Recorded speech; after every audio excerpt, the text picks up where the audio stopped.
Donald Trump has made tariffs a key part of his first 100 days in office, threatening some, delaying some others, and imposing still more. Earlier this week, he moved to increase the cost to import steel and aluminum, a move he claims will support production of those metals here in the United States.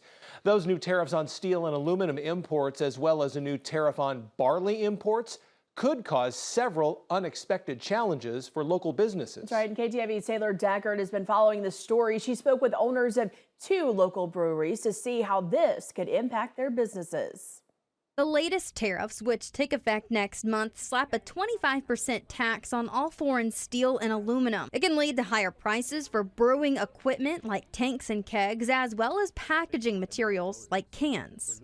When we purchase cans for packaging beer in that 4-pack format that we use to distribute from Fairway, Hy-Vee, as well as in the tasting room, we haven't seen it yet because we order quite infrequently. It can squeeze profit margins for breweries, especially smaller ones that may not have the same purchasing power as larger companies when it comes to aluminum cans. I'm going to be ordering some soon. I want to beat that March deadline for when the tariffs come into place because, yeah, I'm definitely concerned about it, just adding more cost to what is already a smaller profit margin. Jefferson Beer Supply says another concern is the grain barley. It's used in almost all beers brewed. Barley is also on the list of products from the United States subject to 25% tariffs. Barley comes from Canada and is shipped to U.S. processing facilities. Warner orders their supply from Minnesota.